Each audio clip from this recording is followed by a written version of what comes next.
Hey guys, if you're shopping for knives and gear, make sure you check out the description of the video you're watching right now for a link to my Amazon store where I've compiled some of the very best items available, including some of my own personal recommendations. Thanks! What's going on YouTube? Metal Complex here, and today I've got another interesting knife review slash knife overview to do with you guys. This is one that we've actually talked about on the channel before, but I like an excuse to return to certain models every now and then. This is the Medford 187 DP or drop point in 3V, which is a DLT exclusive and is currently available. So you can check it out there. This knife was sent to me by at Abby_normal_1969. Please give them a follow on Instagram. It's because of people like them that I'm able to bring you guys daily knife content. Thank you so much. So I have reviewed the Medford 187, and spoiler alert, I'm a big fan of it. The last one that I had was actually also a DLT trading exclusive in S90V. S90V is a good steel. I don't think that it makes a lot of sense on a knife like this. If you guys haven't noticed, this is a huge overbuilt knife, which is the case with a lot of Medfords. That's what he does. That's kind of his thing. Even though he is exploring some new territories, for sure. He still has a lot of models like this. Yeah, but I'm a big fan of it. I loved that S90V variant. It was just this big, crazy thing with an exotic steel and titanium. It was made well. This is in 3V, PVD coated 3V. If I understand PVD coatings correctly, it's a material that is made to protect the blade steel from corrosion and wear. And this material is vaporized in a vacuum chamber and then applied to the target surface of the item, in this case, the blade. So we have 3V steel, CPM 3V steel, which is notorious for, I use the word notorious, it's the wrong word. It's known for being unbelievably tough and very edge retentive, not super stain resistant. So the PVD coating makes up for that weakness. You know, when you have the multi-directional teeter-totter of, you know, the whole steel composition thing, it's nice to have the part where it's kind of lacking. You know, a lot of that's being made up for in this incredibly durable coating. So that's super cool. It makes way more sense on a knife like this. This is, you know, offered by Mr. Greg Medford. You guys have heard me talk a lot about Medford knives. I love Medford knives. If you're wondering what's Metal Complex's, you know, take on Medford knives, I love them. I absolutely love them. I think Greg Medford makes some of the most attractive folding knives in the knife world and has made them for a long time. I like the excess thickness. I like the excess heft. I just did a video about, you know, how much I love overbuilt folding knives, despite not necessarily, you know, I don't really feel like I'm gaining an enormous amount in terms of potential durability, but I do like the feel of them. Not necessarily going to try and justify excess thickness, but I do. You know, some people want to know, what's your stance on Greg Medford himself? I was actually in the town hall meeting on the Knife Junkie podcast here recently. You can go check that out. And I got a chance to talk to them a little bit. The truth is, you know, I am not, you know, on one side of the fence or the other about anything political on this channel. It's just not what it's about. But every interaction that I have ever had with Greg, both then, you know, there on the Knife Junkie podcast, and actually a couple of times when I called in to inquire about my own Medford Marauder back in the day when I was trying to order a Medford knife, Greg has been perfectly pleasant. So that's my opinion on Greg Medford. He's a nice guy to deal with. Moving on, let's go ahead and get a measurement here. Overall, from tip to the end of the scale, 9 1/4 inches, perhaps a little bit longer. Big knife. Tip to scale on the blade, 4 1/4. Cutting edge, just about 3.75, 3.65, something like that. Big, big knife. Unapologetically big. How about up against the Ontario Rat Model 1? Rat 1 coming in a measly 8.6 inches overall. How about up against the Spyderco PM2? Spyderco PM2 coming in at 8.3 inches overall. How about up against the Benchmade Griptilian, or in this case, the Ritter Hogue? Ritter Hogue coming in at 8 inches overall. How about up against the Spyderco Para 3? Para 3 coming in at 7 1/4 inches overall. How's the action on this guy? The knife is running on phosphor bronze washers, which, given the idea behind the knife, which is it's meant as an outdoor hard-use cutting tool that has the advantage of still being a folding object. So it's running on phosphor bronze, which I think is the appropriate choice. These eventually do get to a point where you can, let's see if I can do it. Yeah, you actually can flick them. It's very smooth. It's more of a hydraulic smooth, not quite as tight as like a brand new Sebenza. I know that this knife is very new. You can sort of do a thumb flick, you know. These will break in. Here's the deal with Medford knives. There you go. Yeah, these can absolutely flick, and then I can absolutely get the reverse flick on them. The first one of these that I experienced was not so much like that, but I think Medford knives have come a long ways since the days of, you know, G10 on one side, titanium on the other, and D2 steel, and people complaining about this or that. I've, you know, handled multiple Medford knives, you know, over the years, and they just seem to keep getting better and better and better, and this one is no exception. This one is the smoothest Medford knife that I have felt that's brand new. I don't know how long Abby has been flipping this over and over and over again, but one thing's for certain. Medford knives come a little bit tight, and it's like that on purpose. I've watched the video where Greg explains this. The idea is that detent ball wears its track in and all the parts move, right? And instead of being smooth initially and then getting wobbly because things come loose, it's tight, but it breaks in and remains tight enough for the action to be a little smoother, but for everything to still be held in place and be solid. I have never felt blade wiggle in any direction on any Medford knife, no matter how hard I wrench on it.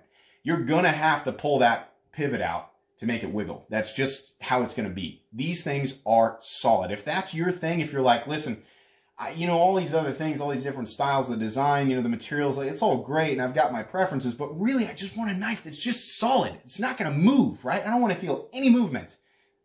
Medford knives are solid. They're definitely solid, and they feel solid. If this looks like a big, you know, hulking, bank vaulty lockup sort of, you know, apparatus to you, that's what it is. It is solid. It's made well. The tolerances are there. It's a high quality item for sure. So the action is hydraulic. It's very smooth. It does not feel grindy. If you read very old posts on Medford knives, some people will say it feels like a grindy action with it. No, I've handled a lot of recent Medford knives. They're all smooth. It's like I said, a little tight at first. They break in. Wonderful. Carry profile. We're going to talk about hardware in a sec. Carry profile. This is a thick knife. For anybody who doesn't know the 187, the name comes from, well, first of all, DP stands for drop point. There's a DPT, which is drop point tanto. This is just the drop point. As you can see right here, we're coming in at, I'm going to guess that this is off and Greg Medford's machines are accurate. 187 thousandths both on the blade and the scales. That's where it gets its name. It's 187 thousandths throughout. Does it need to be? I don't know. I kind of like that it's thick. It's got character, kind of like that. I'm not going to say that you're gaining excess durability. You're certainly gaining a little bit of excess weight, but anybody who's considering one of these knives is probably aware of that, right? If you like the Open L or the Bug Out, you know, if those are your favorite knives, you're probably not considering a Medford 187, so it's kind of meaningless to talk about whether or not the scales, you know, add or take something away. But I will say, you know, factually, it is going to add more weight than if they were thinner. Let's go ahead and weigh it. As you can imagine, big knife, right? Not made for cocktail parties or the golf course. You certainly could carry it there. Yeah, 8 ounces. Big knife. Meant to be carried and used outdoors in heavy-duty pants. For sure. For sure. Not a knife that I would be EDCing, but certainly something that I would carry with me if I, you know, was going camping or if I was going to be outside for long periods of time and I had, you know, a bunch of other tools around me, right? My tool bag is full of things like pry bars, hammers, screwdrivers, things that are all, you know, much heavier in some cases than that. And this is a tool. Medford knife and tool. This is something that is made to be treated and used like a tool. So I don't have a problem with that, but just consider what it's meant to be used for. It is well over the mark where some people say, you know, 1 ounce an inch. Well, the blade is 4 1/4 inches long and it weighs 8 ounces. So balance it out how you will. But yeah, this is, I mean, that's to be expected. That's what this is. Just, you know, not something that many people are going to find comfortable to carry as an EDC item. It's also going to be illegal in a lot of areas because of the blade length, for sure. 4 1/4, that's well over the line in a lot of places, so use your best judgment if you're considering picking one of these up. Let's talk about thickness compared to a common knife like the Spyderco Para 3. Yeah, it's way thicker. Way thicker, but see, that's, to me, again, I mean, I'm biased. I'm a Medford knife fan. That's part of the charm of a big overbuilt knife. I like that. It's not like it's an accident. Like, this was done on purpose. It's named the 187, right? So I like that. Let's do careful like this. So, you know, height is actually not quite as tall as knives like the Para 3 and PM2. It's weight and overall thickness that make this a little bit difficult to carry. Like I said, in regular jeans, the pockets will be deep enough and large enough that you're going to have room for this and probably nothing else. Let's talk about hardware. So this has a, I'm going to call it a proprietary pivot. Somebody, you know, said the other day, well, it's not a proprietary pivot because you can get that tool. Yeah, you probably can get the tool. I guess what I mean when I say that is, this is not a common Phillips head, flat head, hex head, Torx head, right? It's this weird, you know, they call it a 6-shooter pivot. And I love how it looks. Love how it looks. Not easy to get into the knife. All the Medfords I've owned have never got to the point where I felt like there was gunk in there, or I felt like it got loosened up and I needed to adjust it. So, you know, to me it was trivial, but I can understand the need for some people to get into their knives. And I understand also the controversy that has surrounded the legendary warranty paperwork that comes with Medford knives. Everybody knows about that.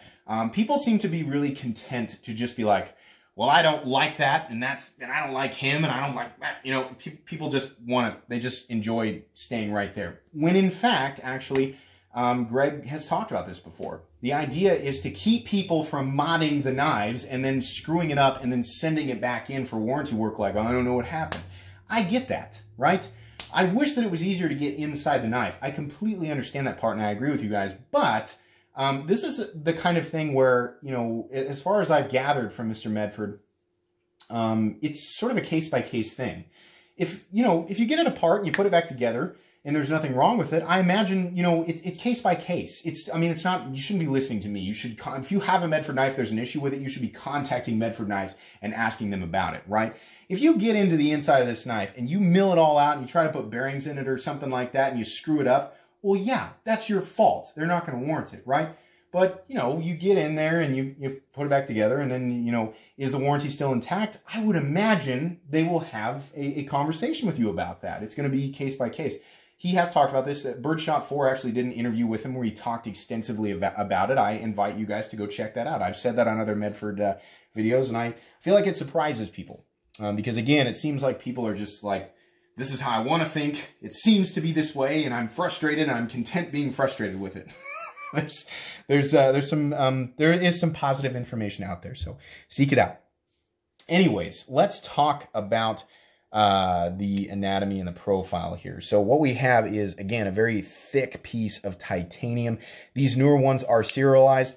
I don't mind the serialization because this has this kind of vintage war tool look, right? And the serialization or the codes that are printed on blades like that, it has that look and feel to it. Maybe, again, I'm biased, but I don't mind it. I also like the Medford crest and how he, you know, shows the steel type, the 3 for 3V. I believe the S is S35VN, D is D2. The S90Vs are 9s, right? I think that's how you code them there. These big old screws right here, these are, I believe, the same ones for a long time they've been using on the Praetorian tie. These big old hex head screws, very long, deep screws that go into, I believe now, the standoffs. There's just a few of them. So, you know, if the pivot had a tool that was easier to, if the pivot was easier to adjust with a more common tool, there would be no issue with disassembly with this guy. But that is something that you have to work around. So just consider that. It is what it is, right? But at least the hardware looks good. I like that. The cool thing about Medford knives, and you'll find this out by just going and looking at anywhere where they're available, which is, they're all over the place now. You know, they've got subdued finishes. They've got really vibrant, crazy finishes. They've got texturing. They do a lot of different stuff. Almost every Medford that I've ever seen looks a little bit different. Between the dark PVD finishes, the vulcanized blades that are very vibrant and colorful, and some of the satin or tumbled finishes, I mean, they're all over the place. So the combinations are endless. On top of that, they will anodize around patterns that they've milled into the titanium many times. So the nice thing is, you know, these are expensive, but you do get to feel pretty special about the one you picked up. I like this. These sort of, it's like swirls that are made with heat, right? We've got sort of darker reds in here, some bronze, some blue. It looks nice. It really, really does look nice. And then it's tumbled. So as this thing gets worn over time, it's just going to add more character to the knife. I mean, this does not look like something that you put, I mean, I'll be honest, all of my Medfords have been more display knives than anything else. But, you know, yeah, as you continue to use these knives, it's just going to add more character to it. Coming down to the blade, this is probably one of the most, I mean, in my opinion, this is one of the more functional blade shapes that Medford Knives puts out. Now, I'm not going to say that Medford Knives doesn't normally put out a functional blade shape. The idea with the geometry for Medford Knives, as far as I can tell, is to emphasize strength. There's always an emphasis on strength. And then they do always, even the Praetorian tie, that monstrously thick blade, and the enormous flat that's associated with it, they do get down to a cutting edge that will cut. Will it shave wax paper? Probably not, but that's weird. Why are you doing that? Will it cut through an object? Yes. Right? Will it slice an apple efficiently? No. Will it cut through paracord? Yes. Will it cut cardboard? Yes. Will it cut through cardboard as efficiently as an Opinel? No. It depends on what you're doing with your knife. It depends on the setting, right? It's not going to be optimal for everybody, but these certainly are hard-use tools that are capable and made to be used. They are sharpened professionally, the geometry is taken seriously, and it's all done on purpose. That being said, even considering this is 187 thousandths, I like where they've got the flat, carries some thickness way out here, but you still have a nice pointy tip. I'm going to show you guys the edge up close. This is not done sloppy. This is good looking, and considering how thick it is, it does get fairly thin down here behind the edge. Now, as you continue to pass this blade through material, it is going to come up to this thick area up here, right? But there isn't anything in the cutting path, and you know, it's honestly really comfortable to hold. There's a nice choke up position. The jimping extends way out on the spine. So yeah, you know, you really can put this thing to work. Processing wood, rubber, you know, rope, things like that. It's going to be just fine. And there's enough mass there to where if you really had to use the mass of the blade as sort of an impact cut, you know, you definitely can do that. This is not a pry bar. Everybody likes to say Medford knives are sharpened pry bars.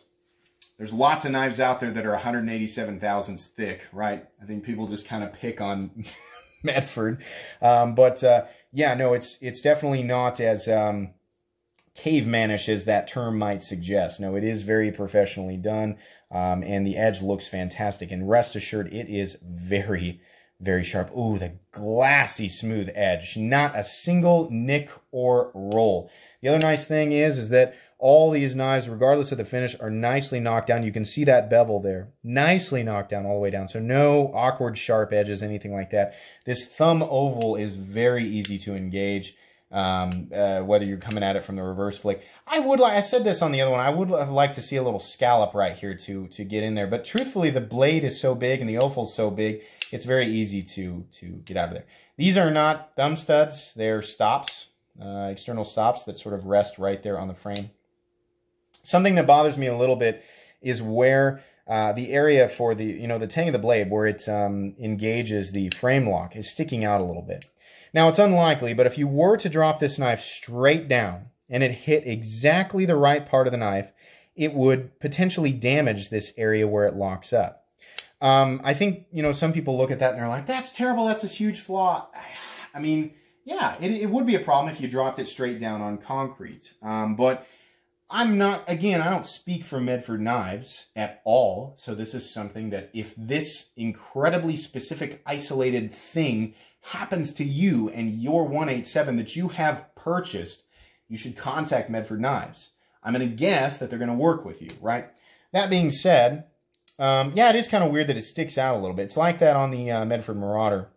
It's kind of weird. It's something that, there's enough good here for me that it's something that I can overlook a little bit, but it does bother me a little bit. It'd be nice if it was at least just, you know, not necessarily flush, but just a little bit below the scales. They'd have to change a bunch of stuff about, you know, all of that, where the lock bar engages it, right? Maybe the shape of the scale to get that to work, but it would have been nice. All of the edges all the way around the scale are nicely knocked down. This kind of, I mean, it basically looks like a big rectangle with a cutout here for your hand, but because of the slope and then this area right here that's got jimping and then this rise back here, you really can hang on to the knife. I mean, it's really not a difficult knife to hang on to. It's just, it feels like a brick. It's a very thick object, but all the edges are nicely rounded down. This area down here is pretty aggressive. This is a knife that I definitely would be using gloves if I was going to use it. Absolutely. The jimping up here is not aggressive, but this down here, very aggressive. You're wearing gloves, there's going to be no mistaking that you are holding on to a tool, and you're going to be able to use it for an extended period of time. It is not going to fall out of your hands unless you open your hand up. I still would have liked a little area. It's like I was saying, a little area right here that I could lock in a little bit with my index finger and possibly, I mean, I guess it would be a little bit lower considering where you engage that, that hole. But if you take a look at the Medford Marauder, there's two little cutouts usually on the Marauder. And I like those. It sort of makes it a little bit more natural feeling with the hand. But there's no area on the Marauder to engage like the thumb hole. It's more of a fuller. But yeah, the end result is a good looking. I mean, this knife looks like it was designed intentionally to have this war tool look, and that's what they've achieved here, and I like that. Moving over here to the back side or the spine, you can see we've got standoff up here and two standoffs back here. Barrel style standoffs, so it looks really nice. A little bit of jimping back here, and then we have the Medford popsicle stick style clip. These have evolved a little bit over time. I like how they look. It certainly goes along with the knife. Visually, it goes along with the knife great. There is quite a bit of that knife sticking up out of your pocket, but the rest of the knife is so big and so heavy. I mean, you know, if you just don't like that there's a lot of knife sticking up out of your pocket, okay. But in terms of a tool, right, I mean, how it's going to carry, it's going to be a big, heavy object in your pocket. I don't think that there should be any fear that the knife is going to escape your pocket unless you're doing things upside down on a regular basis and you're doing a lot of bouncing, which is, of course, a joke. But yeah, the knife is perfectly centered. All of my Medford knives have always come centered. They always engage in about the same place. They start off somewhere around 20-25%. They'll move over just a little bit, and they seem to solidify right around the 30 to 35% mark, which is great. There is a lot of surface contact on the lock bar. Like I said, no blade play, up, down, left, or right. It doesn't matter how hard. Most knives, I can wrench on a little bit and achieve a little bit of blade play. Most knives, even the really expensive ones. Not these guys. It doesn't matter how hard I wrench on that. It's not going anywhere. These are very, very serious in terms of the final build quality and the solidity on lockup. It is locked in place. You have to intentionally move that lock bar out of the way. I will say this. A lot of my Medford knives have felt like there's a lot of spring tension right there, and it takes a lot of people, first Medford knife I handed to them, say, boy, that's hard to unlock. I think they eased up on that spring tension a little bit. This area right in here is not super forgiving, but it's a little more knocked down than I remember on previous models. My own, well, it wasn't mine. It was actually my buddy David's. The last S90V 187, that area there was a little bit more spring tension. This area in here is a little more sharp. This is actually nicely rounded down now. It's a little bit easier to disengage, which is proof to me of their continuous, evolution. They knock edges down. They make little adjustments that, cater to people without changing the overall design, the idea behind the model. And that's good. Here's my favorite thing about this knife. And it's what's going to cause me to say the same thing that I did during the last review. Again, keep in mind, this is a full titanium US-made knife that is CPM 3V and PVD coated. There is an enormous attention to detail in the construction, the design philosophy of this knife, and it is absolutely a hard-use capable cutting tool. There's a lot that goes into it. In fact, these are all hand-checked, hand-assembled, hand-tuned, right? They all, there's a lot of personal touch that goes into each one of these, and that costs more money. If you don't like the prices of, high-end American knives, where there is a personal touch, like an actual human interaction with a knife, if you don't like prices that are associated with knives like that, sorry, that's what a lot of them cost. But considering all of that, considering what Medford Knives is, and what the end result is now, I'm still under the assumption that this is one of, if not Medford's best overall knife in terms of function and value. These come in at $475. You guys know I'm a huge Hinder XM18 fan. The Hinder XM18 is largely, a lot of the same, personal attention goes into each knife. There's a little bit more production and a little less human interaction that goes into a Hinder. There's a little more human interaction that goes into here. And also the Hinder XM18, you're getting G10 on one side, whereas this Medford, you're getting much thicker titanium on both sides. And in this case, CPM 3B. $50 more? Yeah, it's totally worth it. This is a fantastic, if you want to venture into Medford knives, the 187 in full tie is a fantastic place to start. These used to be right around the same price, but all G10 and D2 steel. It was a CPM D2 steel. Everybody thinks it's just plain old D2. It was CPM D2 steel and G10. They only had one screw on each bracket. Not that that necessarily matters, but yeah, where they are now, this is 100% worth the money. Can I recommend this knife? Yeah, but to people looking for a big, overbuilt, monstrous outdoor tool, right? It's not so monstrous that it's insane or novelty big, right? Maybe save that definition more for the Praetorian tie, but I love the Praetorian tie, right? The 187 is much more functional, much more pocket-friendly, despite still being big and heavy. And it is a price that I think is completely appropriate, especially in today's knife world. You know, its competitors being other American-made knives that have human interaction going into their assembly and their final, the final piece. Yeah, $475. Yeah, definitely. I can totally recommend this knife to people looking for this type of knife. This particular DLT trading version in 3V steel, oh yeah, with the PVD coating, oh, this is a tool that's ready to go, especially with the phosphor bronze washers and that super solid lockup. Big fan of this knife. Little things that I can still complain about. I wish I could get into it, you know. Okay, whatever. Keep in mind, this area up here, you know, it sticks out a little bit. Pocket clips, not going to carry super deep, but not everybody really, you know, that's not really a thing. And then, you know, generally it is thick. It's very thick, very long, and very heavy. So yeah, it's not a cocktail EDC knife. Anyways though, love this knife, fantastic. Again, Abby Normal, thank you so much for lending it to me. If you enjoyed this video, please leave a like. If you'd like to check out my other content, I do of course have lots of videos of knives that are either expensive or inexpensive that I do or don't like, so check those out. And if you enjoy all my content, go ahead and click on this Metal Complex logo right here and subscribe, because there's definitely more coming. Thanks again for watching, everybody, and have a